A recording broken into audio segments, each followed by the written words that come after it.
เลยเห็นนี่ได้ลงแล้วต้องใส่เลขเปิดเอาระวังเด้อเอาพอกอดแอวก็กอดเด้อหน่อยเด้อไปแล้วพี่น้องจริงแล้วบัดพากันลัดปลาลัดดอดไปแล้วไปเอ็ดไปมาใส่น้องไปโอ้ไปแล้วมาแล้วเถอะเนาะครบ32ก็เฮ้ยกอดแอวโอ้ยกอดรถบ่ห่วงเนาะบ่ได้อยู่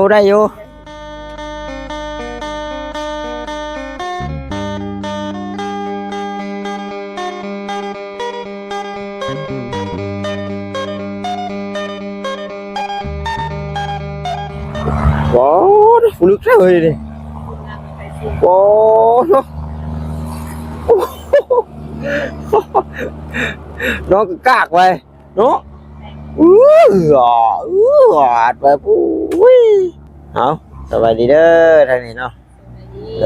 ยวันนี้ได้ผู้สาวมานำพี่น้องเลยเปิดไฟเป็นน้ำเก่าเป็นคนเอื่อยเนาะโอ้โก้ยพออยู่ธรรมดาพบดอนหัวแดงยังเพิ่นกลับแต่สงกรานต์เนี่ยยังคลายแดดเป็นน้อยนี่เอาหัวดำมากหน่อยดิหัวดำก็หัวดำจะหัวดำหัวเขียวเอาสวัสดีเด้อน้องน้อยเนี่ยประตูนกินแล้วข้าวนะยังคนเราอยู่ซื้อเองแต่ที่กินอะไรส่วนอ้าวกินพร้อมกันกินน้องทำก่อนเบอร์ส่วนละมามียังไงแล้วมีแต่ไตยังก็ทอดปลา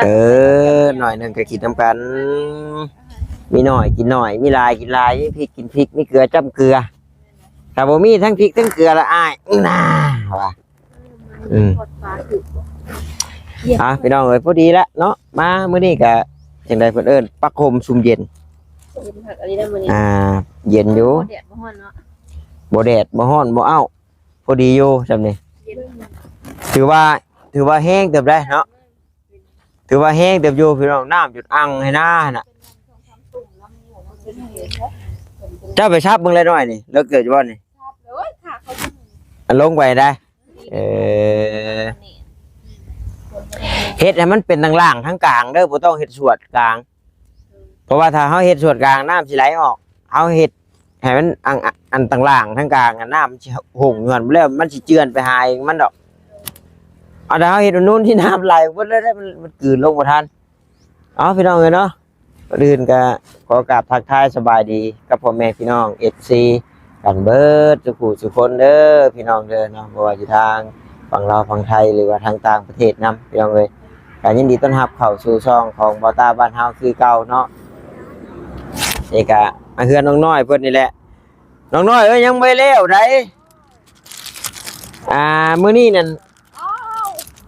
คำสั่งโดยตรงจากแม่เพิ่นได้มื้อนี้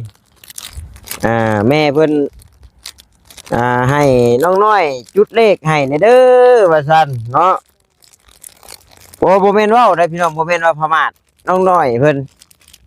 อยากชาวว่าผู้เอาเป็นอยากเป๊ะผู้เทื่อได้เอาเด้อมื้อนั้นน่ะน้ำทูบน่ะ78เนาะมันออก79แม่นบ่มันก็ขึ้นลงซะแล้วมันก็ไปตรงบัดมื้อก่อนนั่นได้ว่าน้อยมือเลขไก่เนาะมือเลขไก่มีแล้วไปจุดธูปมันไก่ไปหาเวียอะไรไปตอนมันออกเลขไก่บ่ได้กะตั้งฉายาให้ไหมเจ้าแม่โพนปวกบาทมื้อนั้นเนี่ยเลขตัวที่ว่าเข้า2ตัวเป๊ะเลยนี่แม่นเลขวันเกิดเพิ่นพี่น้องเนาะ78 79นะ79เข้าเลยมื้อนั้นน่ะ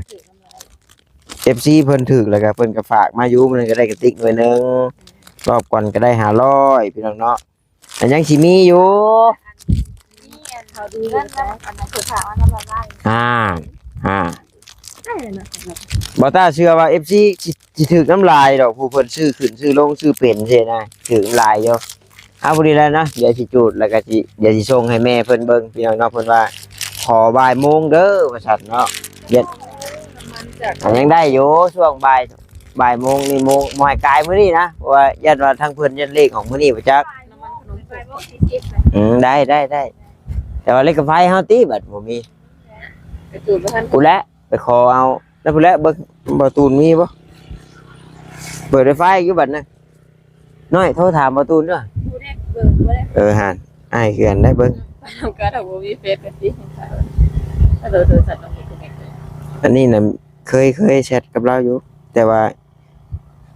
เงินเบิดพี่น้องเอ้ยเงินเครื่องนั่นก็เบิดเงินเครื่องนี่ก็เบิดอ้าว 10,000ไปกี่คุม3มื้อบ่แล้วเขาบอกว่าน้ำมันยังเหี่ยน้ำมันขนมผกไปเหี่ย บ่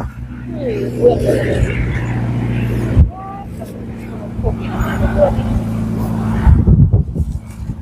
ไปหาหน่อไม้มาขายไปสิเนาะ ชาวพันธุ์บ่ 9,000ต้มแล้วได้พร้อมกินก็ต้มมาพอกินซุปพอ โอ้อาหารบ้านเฮามันหายากเนาะ ต้มหัวข้าวที่ เด้ฝนตกก็มาชูน้อยๆหาแท้หัวแท้ไข่จังบ่อึด พอยังคนยังคนในวัยทั้งเฮ็ด แม่นบ่น้องน้อย อึดอยู่บ่จ้ะ อึดยาม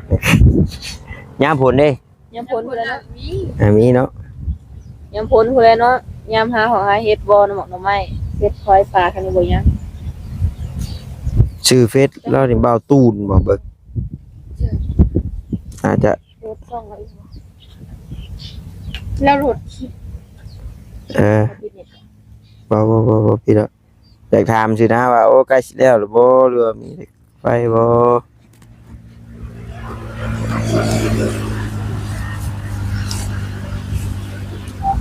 บ่าวตูนชาแนล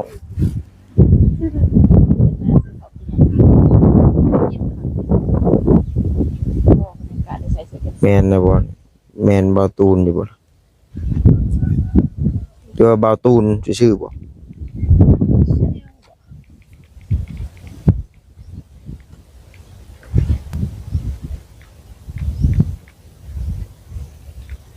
มาผู้เดียวแล้วที่ ใช่ว่าสิสร้างไม้เช้าซะ เพิ่นบ่มาส่ง อืมขาบุญ เพิ่นบ่มาส่งผู้อื่น บ่แม่นว่าสิสร้างไม้เฮือนนะบ่แม่นว่าสร้างไม้เช้าพี่น้องเนาะบ่ผิด ไม่ค้างเพื่อน นี่แหละไม้นี่แหละ ขึ้นต้นไม้ น้องน้อยเพิ่นบ่ได้เลือกรถจักรเด้เนาะบ่ได้เลือกรถจักรเลยก็เลือกเฮือนแล้วก็เอาอันนี้เฮือนชื่อเฟซเรานี่บ่าวตูนชาแนลแล้วก็มีอันพ่อเพิ่นแชทมาโอ้ยว่าซั่นเนาะกระบาบน้องน้อยเด้เฉลยบัดเฉลยให้น้องน้อยพังว่าซั่นน้องเพิ่นเสียความรู้สึกเลยว่าซั่นโอ้ยก็จังได๋ซะน้อยเฮ็ดได้ซะเนาะบ่อยากให้เว้านั่นปานใดบ่ตาเนาะเพราะว่าก็ทางน้องนิ้วเพิ่นก็คือเว้าแหละเราก็บ่ได้ว่าสิเป็นของน้องน้อยอะนะเราก็เว้าอยู่พี่น้องเนาะอันนี้ก็บ่ได้ว่าเว้าอันให้เสียมุกเสียใจเฮาก็เราก็เฉลยว่าบ่แม่นของน้องน้อยแล้วก็บอกแล้วเมื่อวานแล้วก็นั่นสิเข้าใจดอกพี่น้องเนาะเข้าใจทั้งผู้ใหญ่เพิ่นก็เข้าใจทั้งน้องนิ้วเข้าใจทั้งน้องน้อยเพิ่นพี่น้องเนาะ เอาเพิ่นจะให้เลือกระหว่างเพื่อนกับรถ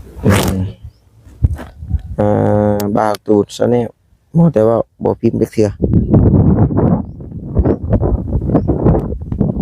เป็นแชทมาเลยได้บ่แม่นอ้ายเว้าเอาได้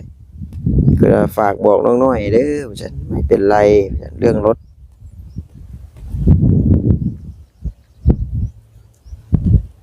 บ่าวตูน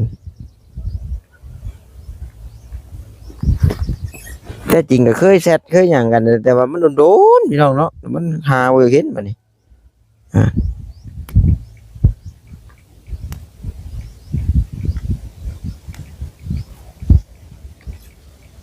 ชาแนล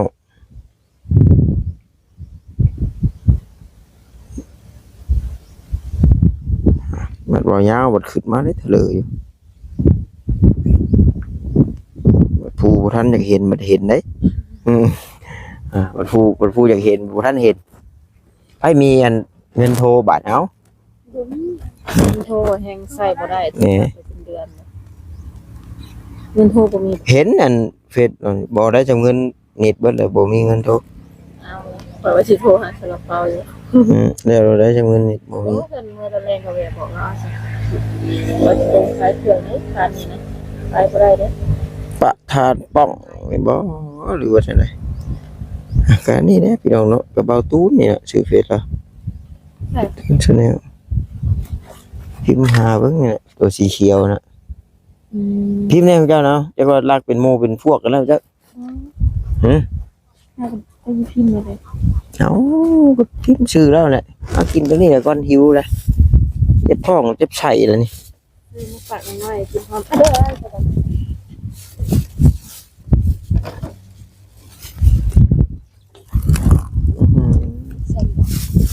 ไม่ใช่ผมมีน้ำตาล นี่น้ำตาลตาหามีเวลไหม โอ้หมูบะโหยเนาะ แค่น้ำตาลน้ำตาลแดงเรากินวันนี้ เป็นบ่คุณบ่ คือลายใส่เราลงไปหน่อย แล้วกูก็ เห็นบอกว่าโทรศัพท์เอานั่งรถแล้วก็มา ก็มา บ่เห็น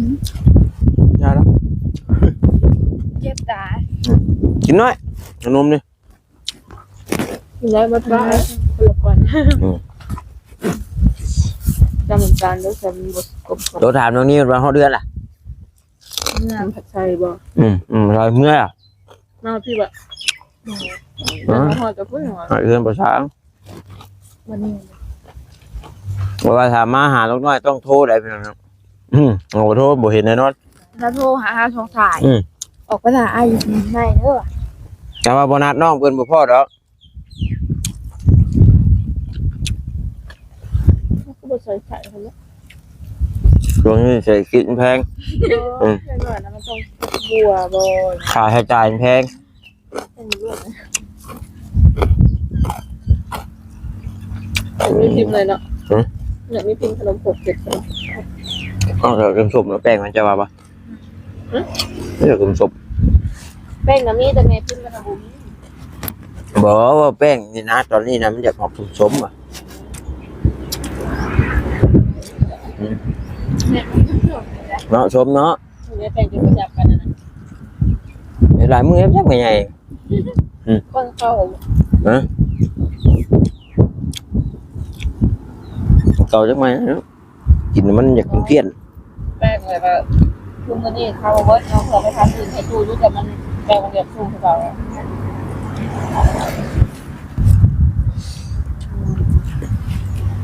อยู่พุ่นกว่าเนาะ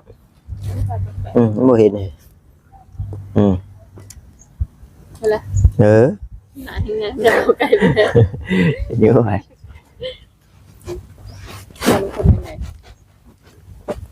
มาห้าเรื่อง ก็เอิ้นจังว่าหน้าบานปานกระด้ง นี่เลยสิได้อย่างเลยบนไทยแล้ว ไปใช่ใช่ใช่ คนว่าแล้วอย่าง โอ้ค่อยเป็นคนครับ เดี๋ยวพอขับเป็นเยอะ แน่หน้าบานปานกระด้งหน้าใหญ่ที่กลัวหน้าน้อยๆดอกว่า ดีกว่านั้นหน่อยถ้าส่งดีไว้ แนมไปไกลเห็นบาดเพ้อคือดอกกระเจียวเท่า เดี๋ยวเห็นแล้วงงไม่เจอ ก็พอได้เล่มอยู่น้อยๆเนาะแค่นี้เนาะ ขัดออกลายนี่พูดเช้าพูดออกทางนี้บ่มี ใกล้ๆจะเพื่อน ทางหน้าครับ เนาะ เช้าเพื่อนเช้าดิตา ก็เห็นชาวต้าไปหาแล้วก็พอได้กินอยู่ หนูไปสวนเช้าดิตาแล้วก็ เราจะหาไป เห็นเราไปหาแล้วไปเฮือนแล้วนะที่บอก ก็ใส่บักนาวบ่เป็นไงบ่ นะแป้งมาว่ามันเป็นแป้งข้างคืนว่าเห็ดแค่อันเห็ดบเบิร์ดด้วยเห็ดแค่อันกระโถหนึ่งมันผ่าบเบิร์ดเป็นกระใส่ตู้ไว้ไม่เห็นดีงานมันจะกินโซ่กัน แม่แล้วเว้ย นั่นแหละแม่อยากให้ไว้ก็ได้ ชาล้อมากินน้ำนี่กับห้องเข้าแล้วอยากแห้ง เขาหลุด อย่าไปหาเล็กไฟให้เขามาก่อนง่ายกี่รถเป็นป่ะดี เดือดบ้านเดือดรอบน้องมีรถเจอน้องครับที่เก็บ งั้นจะไปเอาเลยครับจะมีอะไรเงี้ยทางขี่ไปเลย จะมีพาปืนอะไรได้เลย หมุนปลาวิกแล้วไปนั่นเป็นพอร์ตอยู่น้อยยางลุยเลย กำหนดดิใต้คืน2เทื่อเลยหักตกกล้องไม้ค่ะดีแต่ละเทื่อบ่อันชอบขนาดว่าตอนเอิดแล้วดีที่สุดหมดคิวกลับมาแต่ว่าเด้อบ่ได้เฮ็ดบ่เป็นดอกแต่ว่าจำตินี่สิได้บ่เพิ่นบ่ดราม่าบ่แป้งแข็งไผแห้งไผก็แห้งไผแห้งใส่วี เด้ออันนี้บ่ได้ระบุห้านบ่ได้ระบุชื่อเด้อเนาะแต่ว่าเป็นข้างคืนพร้อมเฮ็ดบ่เป็นแต่ว่าชาเคยกินชาเคยกินห้านอื่นนะแบบอันนี้น่ะแบบเราใส่ไผแห้งแล้วจั่วลงในทั้งนอกมันสิสุกกรอบนอกนุ่มในอยู่ปกติแป้งมันต้องจับโตกันแม่นแต่ว่าแต่ว่าแป้งมันบ่สุกบาดนี้แล้วก็เรื่องใส่บ่มีบาดเอาว่าขออนุญาตนำพี่น้องเนาะกินคือเก่าแซ่บคือเก่ากินคือเก่าเหรอก็อย่างมีอันแม่พิมพ์มาเพิ่นจะเฮ็ดให้เจ้ากินคือดินขายถึงน้อยได้ขายขนมส่งนะเชียร์พี่ก็บินไปบินมาอย่างแล้วดินของขน้อยว่าดินของขน้อยบ่ได้ให้ได้ขายเลยหน้าตารูปร่างสีสันโอเคงามไปแห้งอยู่ว่าอยู่งามบ่ไปแห้งก็FC เพิ่นว่าโอ้ยเจ้าเฮ็ดบ่เป็นคือเป็นมอติกินไม่ได้กินมั้ยไอ้ส้มกันแกล้งเป็นใจไปเอาแล้วก็ไ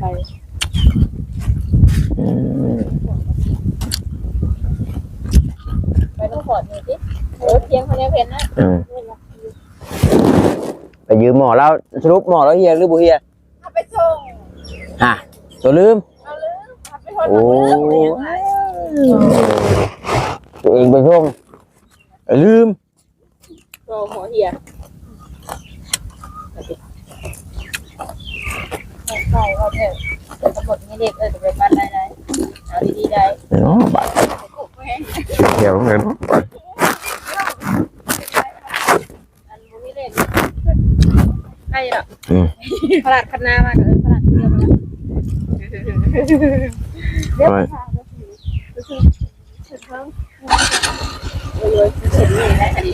ลงแล้วต้องใส่เลขเปิดเอาระวังเด้อเอาพอกอดแอวกอดแล้วหน่อยเด้อไปแล้วพี่น้องจริงแล้วบัดพากันลัดปลาลัดดอดไปแล้วไปเอ็ดไปมาใส่ด้วยไปโอ้ไปแล้วคุณ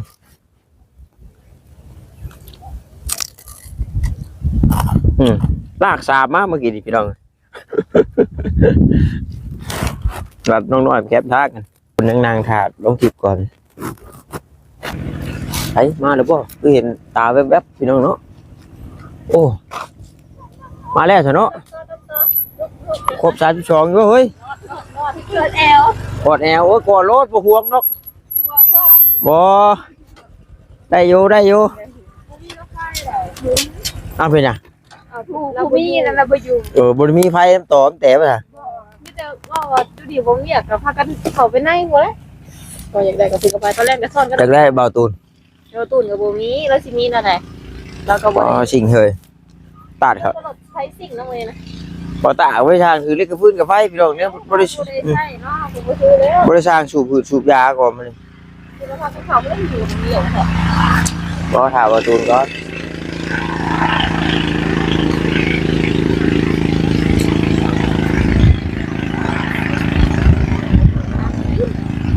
เดินทำไปถามว่าตูนมาก่อนฮะหูอยู่นะไปจูดจีบอลคนไหนบ้าแล้วเดี๋ยวนี้เจ้าทีแรงจักแห้งคักแล้ว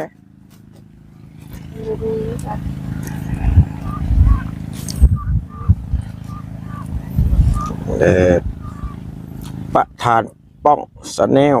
ชื่อซองแอปเจ้าลินแอปบ่มีอยู่แอป95385098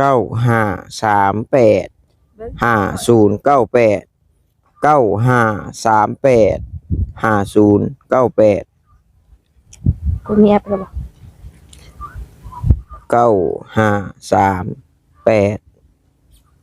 9538ยังหน่อย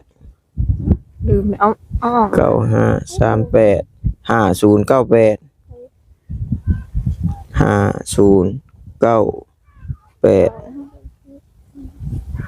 ป้องประธาน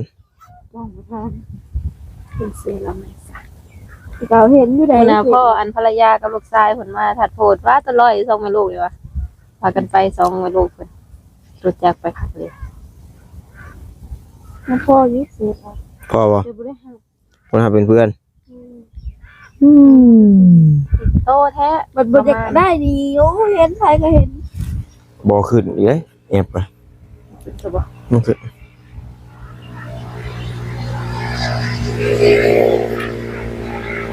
อ๋อคืออ้ายเว้าแล้วบ่แม่นว่าบ่เคยหับเป็นเพื่อนได้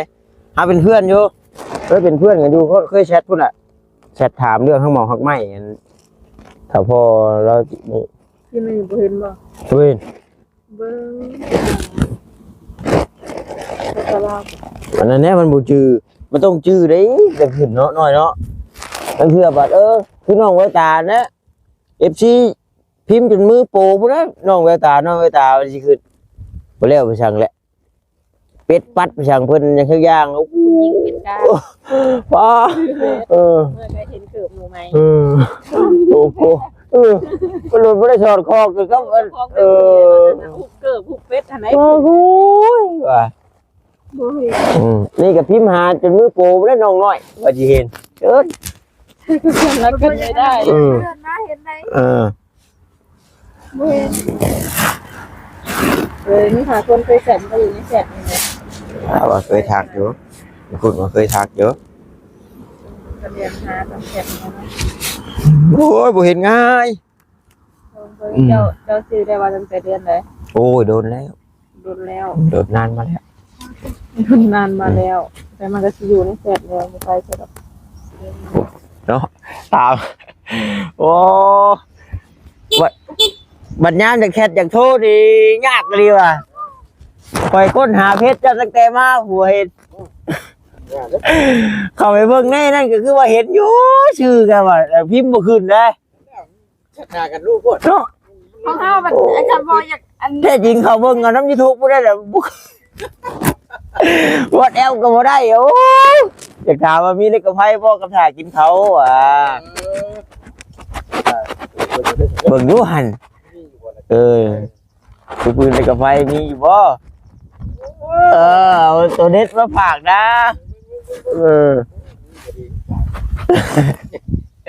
เมียจุกบอกแล้ว ว่าđó thì nghe là đừng khẩu đâu chắc kìa ซาลาเปาบ่ได้เห็นซ่าอันใหญ่เลย มีอยู่ à đó lọt bẫy thật ไป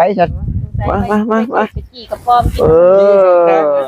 ở ngay khinh không có pin đi วัดไปว่าวัดไปว่า nó วัดไปว่า ở đây เอ้าเตรียมพร้อมได้มันสูงยาวสุดเลย nó đẹp rồi đó พร้อมได้น่ะก็เห็น men lì đấy nó phù đồng con giặc áo lệch mét đấy nó แต่รอบเม็ดมันวัดทำได้เนี่ยนะ ปาก นะก็ที่ว่า ปากเห็นปากกัดเอาđấyเอาเลขตัวนี้แหละมันไวเบิ้งเงินมันยังน่ะเฮ้ยปลาหยุบ่ อายุเก่าได้ เฮือนนั่นน่ะเนาะบ้านคงไงเนาะ แม่นว่าแต่ดูตัวเนาะ ถึกแปลวเนาะ ถึกแปลวเพิ่น หน้าน่ะ ขึ้นเดียวสิวะนี่เยอะช่องเยอะ ได้ค่อยไหม ตายคักบาทเดียวอะ เอาแปลมันไปเชิงใดเป็นตะย่านหรือใด ไปเพิ่นเดี๋ยวนี้หลังคามันน่ะ เบิ่งเด้อ3 ปีขึ้นหลังบ่ที่ว่าบ้านคงไงเสาหักเสาไฟฟ้าหักน่ะเนาะนั่นก็ โหดได้ นักน่ะก็ มันหมักไปแบบนั้นเอาดีเด้อพี่น้องนี่นะโอ้นี่ก็เริ่ม3ครึ่งบ่นี่3เซนครึ่งเนาะ สองครึ่งดิ 2 หมด3แล้วนะ 3ครึ่งเนาะ3ครึ่งเอา3ครึ่งเดี๋ยว3ยังแย่ดอกปั๊บจูดกันเฮา เว้นได้กุ้งอยู่ประเทศ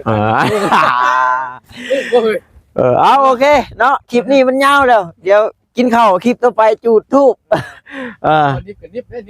นิบเสียน้ำนี่แหละเนาะเอาโอเคเด้อพี่น้องเด้อสบายดีบ๊ายบาย